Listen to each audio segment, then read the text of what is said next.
Hello Pisces, Sun, Moon, Rising, and Venus signs. Kamusta kayo? Sana po ay nasa mabuti kayong kalagayan. Welcome back po sa Star Tarot. Kung bago kayo dito, welcome din kayo. Thank you sa inyong support. I truly appreciate it. God bless you all, Pisces. Pauna mensahe po ninyo ay 8 of Swords in reverse. Ayan, so dito naman, you are hopeful na, no, Pisces, na magiging maayos na ang lahat. Umaasa kayo dito na magiging magpo-progress na kung ano man yung mga bagay na gusto ninyong gawin or kung ano man yung sinimulan na ninyong gawin. You are hopeful, you are hoping na talagang aandar na ang lahat, no, sa ngayon. What else? We have Page of Cups. Ayan. So, there could be an invitation for you dito, Pisces, no? For an invitation for you to attend a gathering, social gatherings. There is an invitation for you dito to attend siguro mga birthday parties, mga okasyon, iba't iba, baka may anniversary dyan, yung mga ganun ba, no? At saka baka meron din dito invitation for you na ma-receive kayo para sa isang job interview, yung mga ganun, baka meron ditong magbibigay ng job offer sa inyo, something like that. We have the Ace of Swords, Pisces. This is a new beginning energy.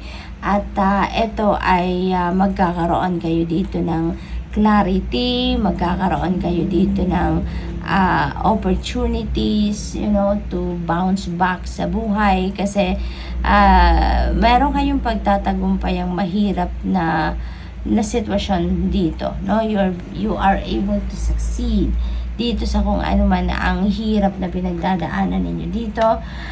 This is also a victory, no? Para sa inyo, Pisces. So, good luck to that. We have the Sun energy. Ayan. So, dito naman sa the Sun energy, Pisces. This is about happiness. This is about also success, triumph, ganon. Yung liwanag ng sun is going to cut through the darkness sa buhay ninyo sa ngayon, and you are going to be very successful. Okay?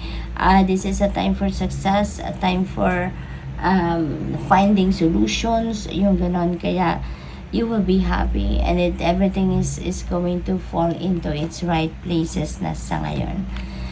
We have 6 of Cups, but this is in reverse. Ayan. So, parang ang iba sa inyo is going to be parang low vibe kayo, Pisces. No, maaring ito yung sitwasyon ninyo before, no? At since meron tayong sun, mababaliktad ito na 6 of Cups, no? Kasi dati siguro or recently ito nararamdaman ninyo low vibe kayo. Parang something is lacking sa inyo, hindi kayo makapag-move forward sa buhay kasi parang, alam mo yun, bored kayo, mayroong mga dissatisfaction in life siguro kayo na nararanasan, yung ganun ba? But yan ang dati, no? That is going to be behind you na because you have the sun energy. Ito yung mamamayani sa lahat, no? Ito yung bagong magiging sitwasyon ninyo. We have the High Priestess. You are divinely guided, Pisces. Sa lahat, no, ng ginagawa ninyo, divinely guided kayo. Kaya ang mahalaga din na gagawin ninyo is for you to listen to your intuition and follow what your intuition is telling you. Okay? Sundin ninyo kung ano yung bulong sa inyo ng inyong intuition. Okay? So, what else? We have King of Swords. Ayan. So, definitely, some of you are needing some clarity. At maaaring yung clarity na yan, mahahanap ninyo, aside from epiphanies, aside from new, alam mo yun, yung mga bagong information, ideas na dadating sa inyo, maaaring kayo ay magkonsulta sa mga authorities, magkonsulta sa mga bosses ninyo or sa mga professionals, no? para makuha ninyo yung liwanag sa inyong kaisipan. Sa magkaroon kayo ng clarity about the decision that you are going to make siguro, or about a situation, no? Two of Wands, this is decision making. Meron kayong pagdedesisyonan dito.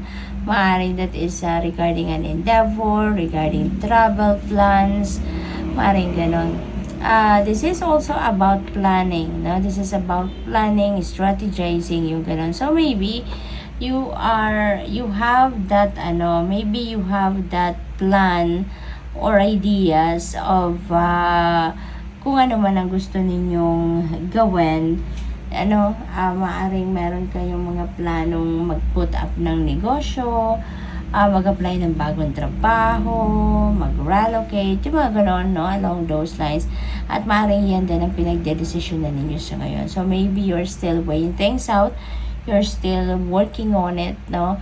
Para na maano kayo, magkaroon kayo ng linaw, no? Makita ninyo yung kung ano ang best para sa iyo. Kaya din siguro magra-research kayo, magtatanong kayo, hingi kayo ng professional advice kasi that also involved, 'di ba? Kung kunyari magra-relocate kayo, maraming bagay maapektuhan, 'di ba? Yung trabaho ninyo, negosyo, 'di ba? Yung gano'n. So, maring isa yan sa mga dahilan kung bakit kayo kukonsulta ng professional. So, good luck. Thank you for watching Love and Light. Namaste.